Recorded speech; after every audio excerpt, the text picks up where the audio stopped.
अगर वो जगे होते तो 2-4 बार घुमाने में ही कहते कि बस रहने दो, हमारा देह टूट जाएगा, खराब हो जाएगा। तो भगवान ने अबोध रूप से प्रवेश किया। इसमें कहते हैं तथा सुराना विशदासुरेण रूपेण तेषां बलवीर्यमीरयन् उद्दीपयन् देवगणाश्च विष्णुः दैवेन नागेन्द्रमबोध रूपः। असुरों में भगवान ने आसुर आकार से प्रवेश किया। देखिए, समुद्र मंथन में किसी की क्षमता नहीं थी, सब कुछ भगवान ने किया है। मंदराचल वो लाए, मंदराचल को पीठ पर उठाए हैं।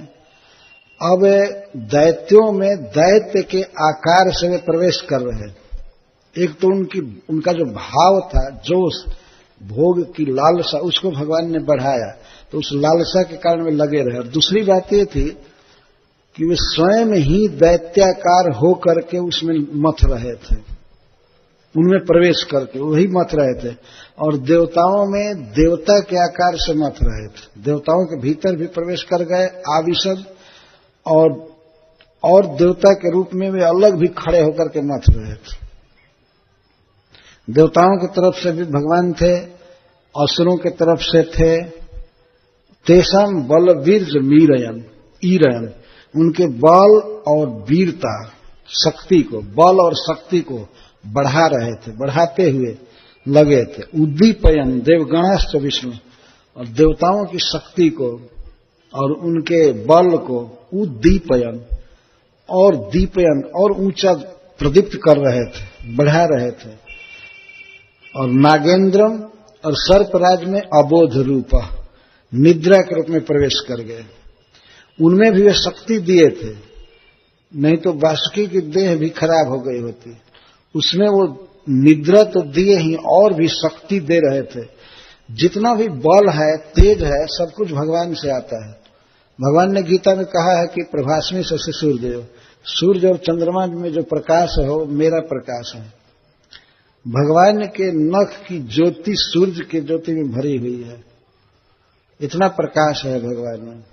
शुरू दिन आप लोगों ने सुना था कि सहस्र सूर्य एक साथ उदित हों और जितना प्रकाश होगा उतना प्रकाश भगवान के शरीर से निकल रहा था। तेजस तेजस्वी नाम अस्मि बलम बलवताम चाहम। गीता में भगवान कहते हैं मैं तेजस्वियों का तेज हूं, बलवानों का बल मैं हूं, बुद्धिर बुद्धिमताम अस्मि, मैं बुद्धिमानों की बुद्धि हूं। तो इस प्रकार असुरों में वे असुर रूप से प्रवेश कर रहे हैं, देवताओं में देव रूप से प्रवेश कर रहे हैं, सर्प में निद्रा के रूप में प्रवेश कर रहे हैं, और समुद्र मंथन इस तरह से चालू हुआ है। यदि ठीक से विचार किया जाए तो लगेगा कि ये समुद्र मंथन वास्तव में भगवान कर रहे हैं, सब कुछ भगवान कर रहे हैं। ऊपर भी हैं, नीचे भी हैं। उसी को श्रील सुखदेव गोस्वामी कहते हैं, ऊपर यगेन्द्रम गिरिराडिवान्य, ऊपरी अगेंद्र, अग जो चले नहीं, हिले नहीं, अचल या अग कहते हैं पर्वत को। तो ऊपरी अगेंद्रम, ऊपर भगवान एक अन्य पर्वत के रूप में बैठे थे। अच्छा, भगवान के ऊपर अगेंद्र है, मंदराचल है भगवान के ऊपर। तो जब जोर से मथा जा रहा था, भगवान सब में प्रवेश किए, तो पर्वत कभी कभी उस दूध से ऊपर उठ जाता था, तो हवा में केवल मथानी हो रही थी। इसलिए भगवान बैलेंस बनाने के लिए एक विशाल पर्वत के रूप में बैठे उसके ऊपर, पीठ से टांगे थे और ऊपर बैठे कि इसका बैलेंस रहे, यह दूध में चलता रहे। तो ऊपरी अगेंद्रम गिरिराडिवान्य, ऊपर मंदराचल था, मंदराचल के ऊपर एक अन्य गिरिराज के समान आक्रम्य वे थे, और खड़े होकर के एक हाथ से उसको दबाए थे, उस पर्वत को और इस पर्वत को भी। खड़े थे एक जगह पर्वत क्षेत्र में, खड़े होकर के हाथ से दबाए थे। हस्ते न आक्रम्य सहस्र बाहु, सहस्र भुजा वाले भगवान पर्वत को दबाए थे। तस्थौ, और खड़े थे। मंथन चल रहा था और उस पर भगवान हिल रहे थे, दबाए हुए थे। नीचे कच्छप के रूप में हैं, ऊपर पर्वत के रूप में हैं और स्वयं अपने रूप से भी खड़े हैं। तो उस समय आकाश में ब्रह्मा, शिव और इंद्र जिनमें मुख्य हैं, ऐसे सब देवतागण भगवान पर फूलों की वर्षा करने लगे और स्तुति करने लगे। यद्यपि देवराज इंद्र मथने में लगे थे मथने में, लेकिन काय व्यूह रूप से भगवान की शोभा देखने के लिए वे मथ भी रहे थे और ऊपर भी आकाश में होकर के भगवान की शोभा देख रहे थे। तो ऊपर जाकर के भगवान ब्रह्मा जी, शिव जी और इंद्र आदि देवता ये फूलों की वर्षा कर रहे थे भगवान के ऊपर। वह वर्षा कच्छप भगवान के लिए भी था और ऊपर जो भगवान अजित खड़े थे उनके लिए था, और पर्वत के रूप में भी बन गए थे बहुत विशाल।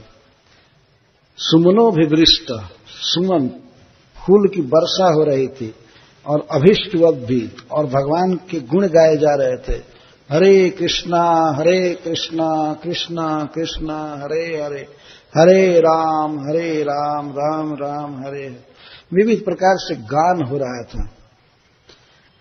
तो भगवान पर फूलों की वर्षा हो रही थी और गीत गाया जा था और स्तुति हो रही थी। देखिए किस तरह भगवान सब जगह हैं। ऊपर यधश्चात्मनि गोत्र नेत्रयोः, आत्मनि अर्थात देवता और दानवों के बीच में भी वही थे। दैत्यों में प्रवेश किए थे, देवताओं में प्रवेश किए थे। ऊपर अधश्च, ऊपर भी वे हैं और अधः नीचे भी कच्छपावतार से हैं, दैत्यों में हैं, देवताओं में हैं। गोत्र नेत्रयोः, पर्वत में भी वे प्रवेश किए। पर्वत में भगवान ने प्रवेश किया तब मथा जा रहा, नहीं तो पर्वत बिखर गया होता। सारे चट्टान कुछ झोंका खाते ही बिखर गए होते, लेकिन दाढ़ी के रूप में, दृढ़ता के रूप में भगवान ने उस पर्वत को बांधे रखा। वे प्रवेश किए पर्वत में। और नेत्रयो, और नेत्र में अर्थात रस्सी में, बासुकी में निद्रा के रूप में प्रवेश किए। परेण ते प्राविशता समेधिता, परेण हरिणा, भगवान श्री कृष्ण जो पर हैं, सबसे श्रेष्ठ हैं, वे सब में प्रवेश किए थे। और सब में प्रवेश किए थे इसलिए समेधिता, सबका उत्साह बढ़ा हुआ था। दैत्यों का, दानवों का, सबका उत्साह बढ़ा हुआ था। ममंथुरब्धिम, तरसा मदद कटा, और इस तरह से उत्कट अभिलाषा से और बल तथा शक्ति से युक्त होकर दैत्य और दानव समुद्र मंथन कर रहे थे। बहुत सुंदर समाज था जहां भगवान सब काम कर रहे हैं और खड़े भी हैं, उनकी स्तुति हो रही है। पर्वत घूम रहा है, काम चल रहा है और भगवान का कीर्तन चल रहा है और फूल की वर्षा चल रही है। यही तो जीवन है वास्तव में। काम करते समय भी भगवान का ही गीत गाना चाहिए, भगवान का नाम गाना चाहिए। हम लोगों के भारतवर्ष में यह परंपरा थी। स्त्रियां कभी भी कुछ काम करती थी तो गीत गाती थी, और गीत गाना, कुछ गाना वास्तव में ये सुख का सूचक होता है। जब आदमी आनंद में होने लगता है तो कुछ गुनगुनाने लगता है, गाने लगता है। आजकल काम चल रहा है और भगवान का कीर्तन चल रहा है और फूल की वर्षा चल रही है। यही तो जीवन है वास्तव में। काम करते समय भी भगवान का ही गीत गाना चाहिए, भगवान का नाम गाना चाहिए। हम लोगों के भारतवर्ष में यह परंपरा थी। स्त्रियां कभी भी कुछ काम करती थी तो गीत गाती थी, और गीत गाना, कुछ गाना वास्तव में ये सुख का सूचक होता है। जब आदमी आनंद में होने लगता है तो कुछ गुनगुनाने लगता है, गाने लगता है। आजकल के लोग इतना चिंता में हैं कि गाने का तो प्रश्न ही नहीं है। केवल कहीं भी बैठे या खड़े या चलते समय चिंता करते रहते। लगता है कि यही संसार चला रहे हैं, और ये सोचना छोड़ दे तो संसार रसातल चला जाएगा। हमेशा चिंता चिंता चिंता में आदमी रहना। तो आनंद में जब व्यक्ति होता है तो गाता है। समुद्र मंथन चल रहा है, बहुत बड़ा उद्योग चल रहा है, बहुत मेहनत का काम है, पर भगवान का कीर्तन गाया जा रहा है और फूलों की वर्षा हो रही है। इस तरह से काम करना चाहिए। चिंता में नहीं रहना चाहिए। भगवान चलाने वाले हैं सब दुनिया, परिवार को भी वही चलाएंगे। आदमी चिंता करता है हमारे बच्चे का भविष्य में क्या होगा, हमारी पत्नी का, हमारे भाई का। अरे कृष्ण सब ठीक से चलाएंगे। जरूरत है उनका कीर्तन गाने की। हरे कृष्णा कृष्णा कृष्णा हरे हरे, हरे राम राम राम हरे हरे। यहीं पर देखिए भगवान ने पर्वत को ढो करके लाया। पर्वत लाने तक की शक्ति नहीं थी देवताओं में, लेकिन वो लोग भगवान की आज्ञा का पालन किए तो भगवान लाए। मंथन भी चालू हो गया, सब कुछ आएगा धीरे धीरे। नहीं, भगवान पर विश्वास था देवताओं को। उनका जो कार्य है वो कर रहे थे। भगवान श्री कृष्ण चाहते हैं कि जीव मनुष्य काम करे, बैठा ना रहे, निठल्ला बैठा ना रहे।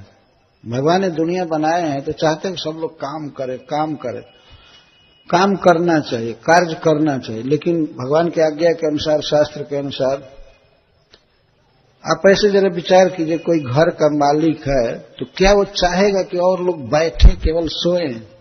कभी चाहेगा? नहीं, काम करो। अर्जुन भीख मांगने के लिए तैयार हो गए थे। हम युद्ध नहीं करेंगे बल्कि भीख मांगकर जी जाएंगे, लेकिन अपने बंधुओं पर हम हथियार नहीं उठाएंगे। भगवान ने कहा कि फालतू सोच रहे हो, तुम भीख नहीं मांग सकोगे, तुम्हारा स्वभाव है। आज मैं तुमको युद्ध करने के लिए कहता हूं, मेरी बात से युद्ध नहीं कर रहे हो, कल अपनी इच्छा से युद्ध करोगे। इसलिए जो मैं कहता हूं करो, ये स्वभाव है। भगवान चाहते हैं इस संसार में भगवान की आज्ञा के अनुसार कर्म होना चाहिए, क्रियाएं होनी चाहिए। किसी सोए हुए या शराबी जुआड़ी से अच्छा है वो व्यक्ति जो कहीं काम कर रहा है, भले संसारिक काम है, ठीक है। भगवान कहते हैं कि कर्म ज्यायो ह्य कर्मण, और कर्म से कर्म अच्छा है, करना चाहिए। भगवान का देखिए यहां पर कर्म, उनकी लीला, अपने भक्तों के साथ लगे हुए हैं, कर्म कर रहे हैं, मेहनत कर रहे हैं भगवान। श्रील प्रभुपाद जी एक प्रवचन में कहते हैं कि भगवान ने अर्जुन को कहा कि तुम लड़ो, और यह भी कहा कि ये सब मार दिए गए हैं, तुम नहीं भी लड़ोगे तब भी ये बचने वाले नहीं हैं। रीते त्वाम्न भविष्यन्ति सर्वे, तुम्हारे बिना भी अभी बचेंगे नहीं, सबको मैं मार दिया हूं, देखो मेरे देह में सब मरे पड़े हैं। जैसे भात और रोटी दांत के संधि में अटक जाता है, वैसे भगवान के दांतों में दुर्योधन, भीष्म पितामह, जयद्रथ आदि अटके हुए थे, कच कच खा रहे थे। अर्जुन तो देख करके भयभीत हुए कि बाप रे बाप, मैं कहां खड़ा हूं, क्या देख रहा हूं। भगवान से विनय करते हैं, आप उसी रूप में हो जाइए, उसी रूप में हो जाइए। दिशो न जाने न लभे तो शर्मा, मुझे तो कुछ भी पता नहीं है कि मैं कहां खड़ा हूं, पूरब किधर है, पश्चिम किधर है, क्या है। भगवान के उस विराट रूप को देखकर डर गए। भगवान करे मैं सब कुछ कर चुका हूं, तुम उठाओ धनुष और जस लो।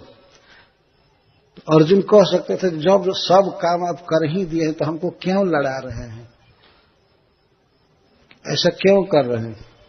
तो श्रील प्रभुपाद जी कहते हैं कि अर्जुन ने कभी भी भगवान से नहीं कहा कि आप ईश्वर हैं, भगवान हैं, सबको मार दीजिए और हमको कहीं गांजा पीने दीजिए एकांत में। ये श्रील प्रभुपाद जी कहते हैं। क्योंकि आजकल के साधुओं में देखा जाता, लगता है कि साधु हो गए तो उनका अधिकार हो गया, स्वरूप सिद्ध अधिकार गांजा पीने का हो गया। कोई काम नहीं, जप भी नहीं, कीर्तन नहीं, बस गांजा गांजा। एक बार कुरुक्षेत्र में मेला लगा था, सूर्य ग्रहण, कुछ वर्ष पहले। तो हम कुछ भक्त वहां घूम रहे थे सूर्य ग्रहण के समय। तो हम लोगों को बड़ा कौतूहल हो रहा था, चिल्लम में धुआं उठ रहा था और लौ उठ रही थी। तो हम लोग गिनने लगे कि पूरे ब्रह्म सरोवर के किनारे कितने चिल्लम हैं। इसमें इंटरेस्ट हो गया, देखने लगे। तो थोड़े ही दूर में केवल एक तट पर, एक तरफ, किधर मुझे याद नहीं है, उस तरफ जिधर बस्ती नहीं है उधर तो 34 जगह चिलम पी रहे थे लोग। इसके बाद हम कहे छोड़ो, दोष मत देखो, स्नान करो, जप करो, क्या देखना है। लेकिन वास्तव में भक्ति का मतलब है जम करके काम करना है, भगवान का प्रचार करना है। श्रील प्रभुपाद जी 69 वर्ष की अवस्था में, 70 वर्ष की अवस्था में गए विदेश, अमेरिका, जलवाही मालवाही जहाज से।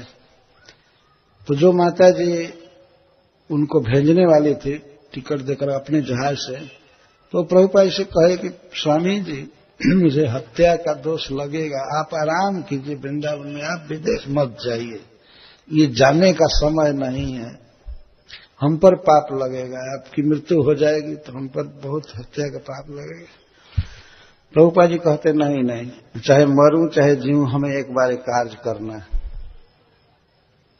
तो वे गए। कितनी प्रभुपाद जी में कितना उत्साह था उस दशा में, 69 वर्ष की दशा में कोई इधर उधर जाना चाहेगा। लेकिन वे गए और जाकर के भगवान कृष्ण की कृपा से उन्होंने अद्भुत कार्य किया।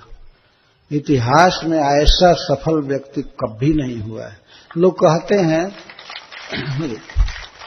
कहते हैं कि अलेक्जेंडर, सिकंदर बहुत बड़ा हुआ, वो विश्व विजय किया था, लेकिन सिकंदर ने विश्व विजय किया था, इसका कोई भी अवशेष, कोई भी चिन्ह कहीं कोई पाता है?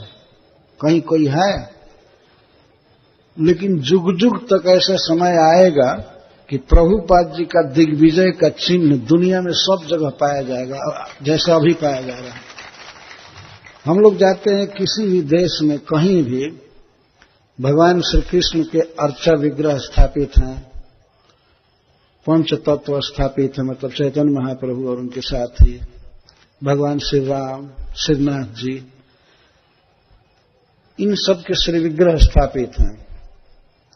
और भोर में शंख बजता है, घंटी बजती है, भक्तजन भगवान के सामने कीर्तन करते हैं, प्रणाम करते हैं, और पूरी दुनिया में सब जगह एक लाह है, शाकाहारी भोजन करना, भगवान को अर्पित करके प्रसाद खाना, और शाकाहारी, मांस नहीं, मदिरा नहीं, यहां तक कि चाय नहीं।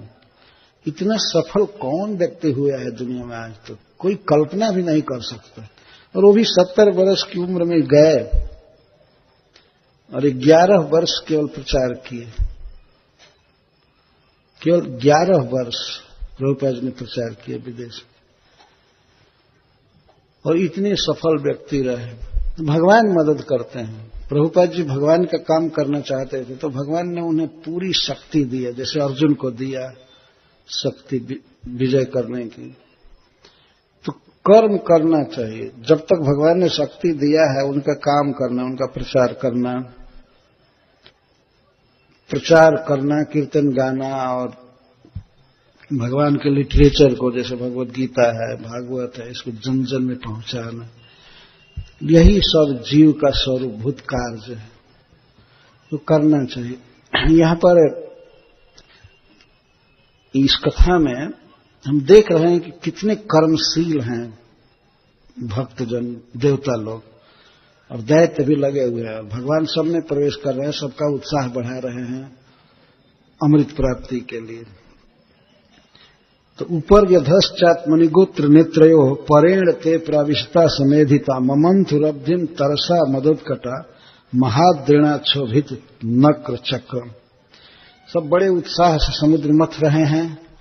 जब पर्वत घूम रहा था, दूध आंदोलित हो रहा था बहुत दूर तक, तो उससे मगर, घड़ियाल आदि थे, वो घबरा गए, शोभित हो गए, भयभीत हो गए, ये क्या हो रहा है समुद्र में। महाद्रिणा क्षोभित नक्र चक्रम। अब जो दैत्य लोग मुख पकड़े थे, उनकी क्या दुर्दशा हो रही थी, इसका वर्णन सुखदेव जी करते हैं। अहिंद्र साहस्त्र कठोर दृङ्मुख श्वासाग्नि धूमा हत वर्चसो सुरा पौलोम कालेय बलिलुलादय दावाग्नि दग्धा सरला इवा भवन। वासुकी नाग के 2000 आंखें थीं, एक एक फण में 2-2 आंख, और बहुत विशाल भट्ठी जैसा उसमें से आग निकलती थी, भट्ठी जैसे जलती थी। सांप इस तरह की आंख वाला होता। तो अहिंद्र के 1000 कठोर मुख थे। तो कठोर मुख है, कठोर आंखें और कठोर श्वास, और उनके मुख से, उनके आंखों से धुआं और अग्नि और धुआं निकलता था। तो जो निकट में थे असुर लोग वासुकीनाग के मुख के तरफ, तो उनका वर्चस्व, उनका तेज आहत हो गया। श्वासाग्नि धूमा हतवर्चस्व, हजारों नेत्र, हजारों मुख और हजारों सांसें चल रही थी, तो उससे भी लोग झुलस गए। कौन कौन मुख्य थे मुख के पास? पौलोम, कालके। पौलोम और कालके, इनको निवात कवच भी कहते हैं। अर्जुन बाद में जाकर इनका वध किए थे। पौलोम, कालके, बलि, इलवल आदि, ये लोग ऐसे झुलस गए जैसे लगता था कि जंगल में दावाग्नि लगने से साखू के वृक्ष जल गए हो, काले हो गए हो। इतना धुआं और आग निकलता था वासुकी के मुख आदि से कि ये लोग दग्ध हो गए। दावाग्नि दग्धा सरला इवा भवन, दावाग्नि से झुलसे हुए साखू के वृक्ष की तरह ये हो दिख रहे, काला काला। एक तो पहले से ही काला रहते हैं वो, और ऊपर से वासुकी नाग के विष की ज्वाला से युक्त आग और धुआं। जहां धुआं और आग है उसमें काम करना पड़ रहा था इनको, और ये वीर बनने चले थे, हम पूछ नहीं पकड़ेंगे। तो लो ये फल। हमेशा अपनी बुद्धि जो आदमी लगाता है तो पग पग में धोखा खाता है। इसलिए भगवान पर भरोसा करना चाहिए। साखू के वृक्ष की तरह ये हो दिख रहे, काला काला। एक तो पहले से ही काला रहते हैं वो, और ऊपर से वासुकी नाग के विष की ज्वाला से युक्त आग और धुआं। जहां धुआं और आग है उसमें काम करना पड़ रहा था इनको, और ये वीर बनने चले थे, हम पूछ नहीं पकड़ेंगे। तो लो ये फल। हमेशा अपनी बुद्धि जो आदमी लगाता है तो पग पग में धोखा खाता है। इसलिए भगवान पर भरोसा करना चाहिए। ये नहीं कि अपनी बुद्धि हमेशा हम मुख पकड़ेंगे, हम भी पढ़े लिखे हैं, हम क्यों पूछ पकड़ेंगे। तो मुख पकड़ करके ये दशा हुई। काम करने में भी इनको परिश्रम ज्यादा पड़ा। दावाग्नि में जले हुए साखू के वृक्ष की तरह दिख रहे थे। बहुत भारी उपमा हो गई, कितना दुख में थे असुर, लेकिन अब भाग नहीं सकते थे। ये नहीं कह सकते थे कि हम अमृत नहीं पिएंगे, छोड़ो, इतना कौन परिश्रम करने जाए। अब तो वो अपने नाम के लिए भी पीछे हटने वाले नहीं थे। कुछ भी दुख हो, झुलस गए पूरे।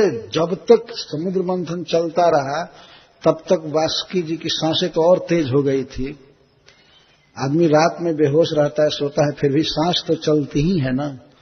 और जोर पड़ने से उनके मुख से, उनके आंख से और श्वास में विष निकल रहा था, और वो आग और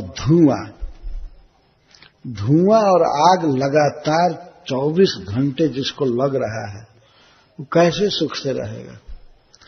लेकिन शायद उसी में अपनी बहादुरी मानते होंगे, चलो सांप के मुख के पास हैं, ये है वो है, तो मरो जलो। इतनी भयावह विष ज्वाला थी वासुकी नाग के, उनके आंख से और मुख से जो ज्वाला निकल रही थी वो तो देवताओं के पास नहीं पहुंच रही थी, लेकिन इनकी सांस पहुंच रही थी देवताओं के पास भी। तो देवांश तत्श्वास शिखा हत प्रभा,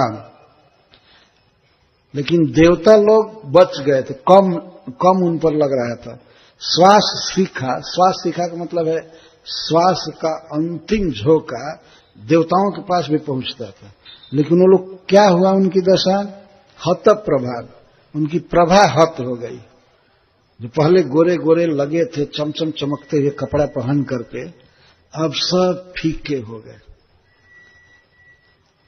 और उनकी प्रभा हत हो गई। और जो धूम्राम बरसरग बर कंचुकान, जो धोती पहने थे या जैकेट पहने थे, कंचुकी जैकेट को कहते हैं, और कुर्ता बहुत बड़ा अच्छा अच्छा पहने थे, कुर्ता टोपी बांधे थे, पगड़ी बांधे थे, वे सब धूम्र हो गए, धूमिल हो गए।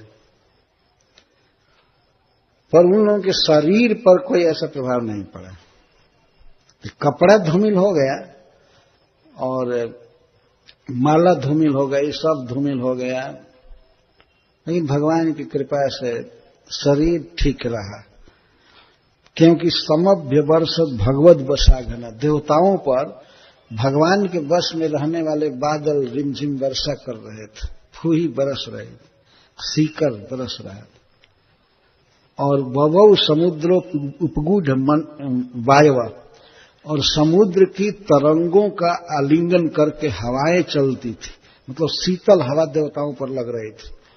एक प्रकार से देवताओं के लिए एसी बना हुआ था फर्स्ट क्लास, वो भी ऐसा बांधा हुआ एसी नहीं, फ्रेश हवा, समुद्र की तरंगों को उपगूढ़ आलिंगन करके हवा चल रही थी। तो ठंडी ठंडी हवा चल रही थी देवताओं की तरफ, और दैत्यों के तरफ वासुकी जी के मुख और आंख की ज्वाला चल रही थी। इसी तरह से जो लोग भगवान पर विश्वास करते हैं तो कोई काम करते हैं सुख से उनका पूरा हो जाता है, और जो अविश्वासी हैं, अभक्त हैं, उनका दुख से काम होता है और पूरा भी नहीं होता है। इतनी मेहनत दैत्य कर रहे हैं लेकिन अमृत एक बूंद नहीं मिलेगा, क्योंकि नियत खराब है इन दुष्टों की। ये बहुत खराब नियत के थे। जब अमृत उत्पन्न हुआ तो ये लेकर के भाग चले, कलश ही लेकर भाग चलो, वो भी भगवान के हाथ से, धन्वंतरी भगवान के हाथ से लेकर भाग चलो। भगवान के हाथ से लेकर के भाग गए और एक स्त्री के हाथ में पंचायत करने के लिए दिए कि तुम बांट दो। देखिए, भगवान से कोई प्रेम नहीं है, भगवान पर विश्वास नहीं, सारा विश्वास केवल स्त्री पर है, ये ठीक करेगी। और भगवान तो नाजायज कर रहे थे। अमृत का कलश लेकर के उत्पन्न हुए बांटने के लिए। यदि वास्तव में लोग लेकर के भागे नहीं होते तो भगवान को बांटना ही पड़ता, देना ही पड़ता है। लेकिन वो तो सामने बेईमान सिद्ध हो गए, तो अब भगवान को न देने का पूरा पूरा अवसर मिल गया। क्यों दिया जाए इन लुटेरों को? तो एक ही कर्म कर रहे हैं। देखिए, देवता और दानव कर्म करने का प्लेस एक है, क्षीर समुद्र एक जगह, काल भी एक ही है, कर्म भी एक ही है, समुद्र मंथन। सब बल लगा रहे हैं, काल भी ठीक है, लगन मुहूर्त जो भी होगा सबके लिए एक है, लेकिन फल मिला, देवताओं को अमृत मिला और दैत्यों को नहीं मिला। क्यों? इसका उत्तर सीधा सुखदेव गोस्वामी देते हैं, क्योंकि देवता भगवान के शरण में रहते हैं और दैत्य अपने बुद्धि बल का भरोसा किए थे। इसीलिए भेद हो गया फल में। आगे वो श्लोक आएगा जहां ये कमेंट सुखदेव गोस्वामी कर रहे हैं, क्यों नहीं मिला दैत्यों को अमृत, देवताओं को क्यों मिला। तो साधन काल में भी देवताओं को कोई कष्ट नहीं हुआ। भगवान की कृपा से वे आराम से कर्म किए, समुद्र मंथन किए। और कपड़ा गंदा हो जाना, धूमिल हो जाना, ये तो स्वाभाविक है, उसे शोभा ही बढ़ती। कर्म करते समय कुछ पसीना आए, ये कपड़ा थोड़ा गंदा हो गया तो कोई बात नहीं, पर वो लोग तो दवाग्नि से दग्ध शाखों की तरह झुलस गए। इतना मेहनत किए, मेहनत लगभग अभी और कठिनाई जोड़ा जाए तो देवताओं से बहुत ज्यादा मेहनत किए बेचारे, लेकिन फल बिल्कुल नहीं मिला। श्रीपद श्रीधर स्वामी जी कहते हैं, देवांस्तु भगवत वसा घना समभ्य वर्ष। देवताओं को कष्ट नहीं हुआ समुद्र मंथन में, केवल कपड़ा, माला और जैकेट आदि गंदी हो गई। अब तो साबुन लगाने की फुर्सत कहाँ थी। रोज किसी तरह से नहा करके वही कपड़ा बदलते रहते होंगे, लेकिन वो एक दिन में भी धूमिल हो सकता था। उधर तो देह ही जल गया, इधर तो केवल कपड़ा गंदा हो रहा है, तो कौन बड़ी बात है। तो इस प्रकार से समुद्र मंथन चल रहा है। दैत्य बड़े कष्ट से काम कर रहे हैं, देवता लोग आराम से कर रहे हैं। इस प्रकार से जब मंथन हो रहा था और फिर भी अमृत उत्पन्न नहीं हुआ, तब भगवान अजित स्वयं मथना चालू किए। पहले तो दैत्यों के रूप में वे लगे थे, दैत्यों के भीतर और बाहर भी, और देवताओं के भीतर और बाहर भी। इसके बाद भी जदा सुधा न जाए तो मथ्यमाना तथा सिंधो देवासुर बरुतपई जदा सुधा न जाए तो निर्ममंथा जिता स्वयं। सुखदेव गोस्वामी कहते हैं कि जब देवता और दानव इस तरह बड़े उत्साह के साथ चला रहे थे पर्वत को, बहुत आंदोलित हुआ। जितने काल की अपेक्षा की जा रही थी कि इतनी देर में घी उत्पन्न हो जाएगा, अमृत उत्पन्न हो जाएगा, लेकिन मंथन चलता रहा बहुत उत्साह से। पर जदा सुधा न जाए तो सुधा उत्पन्न नहीं हुई, मतलब अमृत उत्पन्न नहीं हुआ, तब अजित भगवान स्वयं मथना चालू किया। वे लगे, देवताओं की ओर से डायरेक्ट लगे। तो उनके रूप का वर्णन करते हुए श्रील सुखदेव गोस्वामी गाते हुए कहते हैं, मेघ श्यामः कनक परिधि कर्ण विद्युत विद्युत मूर्धनि भ्राजत बिलुलित कचः श्रग्धरो रक्त नेत्रः जैत्रैर्दोर्भि जगद भयदैर्दंद सूकं गृहीत्वा मथना मथनन प्रतिगिरिदिवा शोभताथो धृताद्रि। धृताद्रि भगवान श्री कृष्ण कच्छप रूप में पर्वत को धारण किए और ऊपर भी पर्वत को हाथ से धारण किए। तो धृताद्रि समुद्र मंथन करते समय भगवान बहुत सुंदर लग रहे हैं। अशोभत अथवा धृताद्रि पर्वत को धारण किए, बहुत सुंदर लग रहे हैं। कथम भूतः भगवान अजितः, कैसे हैं भगवान? मेघश्यामः, बहुत विशाल शरीर है भगवान का, बहुत सुंदर। मेघश्याम, मेघ के समान सांवला शरीर। और कनक परिधि, परिधि का अर्थ है परिधान, वस्त्र। वस्त्र कैसा है भगवान का? सोने के समान पीला वस्त्र, पीतांबर। पीतांबर पहने हैं और मेघ के समान श्याम शरीर है। कर्ण विद्युत विद्युत, उनके कान में बिजली चमक रही है। बिजली चमकने का मतलब है विद्युत के समान चमचम चमकते हुए कुंडल झूल रहे। भगवान मथ रहे हैं तो उनके हाथ दंडसूक को पकड़े हैं। भगवान की 4 भुजाएं हैं, तो 4 भुजाओं से वे दंडसूक वासुकी जी को पकड़े हैं, पकड़ करके और देवताओं के साथ खींच रहे हैं। तो मूर्धनि भ्राजत, कानों में, दोनों कानों में कुंडल झूल रहे हैं। ऐसा लगता है कि बिजली चमक रही है। हिलने से कुंडल इधर उधर हो रहे हैं तो उनकी चमक भी इधर उधर हो रही है, स्थिर नहीं है। अगर एक जगह खड़े रहते भगवान तो बिजली से उपमा न देकर के किसी और चीज से उपमा दी जाती, लेकिन हिल रहे हैं तो कभी कभी चमक बिखर करके दिखाई देती है। इसलिए सुखदेव गोस्वामी कहते हैं कि दोनों कानों में विद्युत चमक रहा था, बिजली जैसा कुंडल चमक रहा था। और मूर्धनि भ्राजत बिलुलित कचह, और भगवान के सिर पर, मूर्धनि सिर पर बिलुलित कचह भ्राजत, बहुत सुंदर कच्छ केश चमक रहे थे।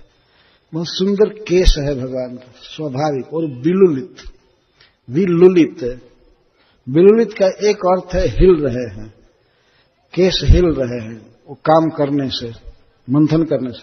अथवा भगवान के घुंघराले केश हैं, स्वाभाविक ही।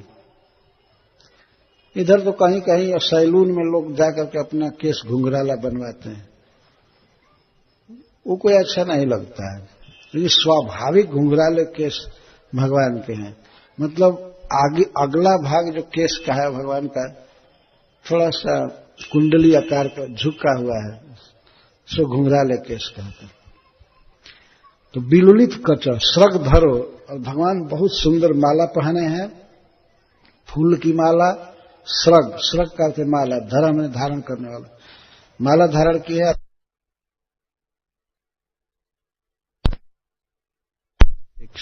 हरे कृष्ण। तो रत्नों के हार पहने हैं अथवा फूलों की माला पहने हैं, और रक्त नेत्र, भगवान के नेत्र में थोड़ी थोड़ी लालिमा है, बड़े सुंदर नेत्र हैं। और जैत्रेय दुर्भी, जगद जयी, हमेशा विजय पाने वाली भगवान की भुजाएं हैं। इन भुजाओं से दंड सूकम गृहीत्वा, सर्प को पकड़े हुए हैं और खींच रहे हैं। भगवान की भुजाओं के विषय में सुखदेव गोस्वामी कहते हैं जगद अभयदयी, जगत को अभय देने वाली भुजाएं। ये भगवान की भुजाएं हैं जो इस जगत को पाल रहे। जितने जीव हैं उनको संकट से बचाना, पालना, पोषना, ये भगवान की भुजाओं का काम है। कैसे लोग धड़ल्ले कह देते हैं कि भगवान के कोई हाथ नहीं, पैर नहीं, ये नहीं। यहां तो साफ वर्णन है कि इन्हीं भुजाओं से भगवान जगत को अभय दान देते हैं, पालन करते हैं, विशेष करके भक्तों को। जगद अभय दई दंड सूकम गृहीत्वा, अपने उन भुजाओं से भगवान सर्प को पकड़ करके मथना मंदराचल से समुद्र को मथ रहे हैं। उस समय जब खड़े हैं भगवान पर्वत के पास, तो ऐसा लगता है कि कोई प्रतिद्वंदी पर्वत खड़ा है। एक तरफ तो पीला सोने का पर्वत है और दूसरी तरफ लगता है कि नीलमणि का सांवला पर्वत सामने खड़ा है। इसको प्रतिगिरि कहते हैं, प्रतिद्वंदी पर्वत। भगवान सांवले पर्वत के समान लग रहे हैं और मंदराचल पीत वर्ण का पर्वत है, सोने का पर्वत। इस तरह भगवान बहुत सुंदर लग रहे हैं। अब इसके बाद विष उत्पन्न हुआ, लेकिन मैं उस कथा को आज नहीं कहना चाहता हूं, क्योंकि सब छोड़ छाड़ कर भाग जाएंगे, हाय हाय करेंगे। तो अब 24 घंटे के बाद भगवान शिव जी विष पिएंगे, तब तक तो लोग मरते रहेंगे। इसलिए मैं उस प्रसंग को नहीं कह रहा हूं। कल भगवान इस तरह से मथ रहे हैं, इसी छवि को हम लोग देखें और भगवान का कीर्तन गावें।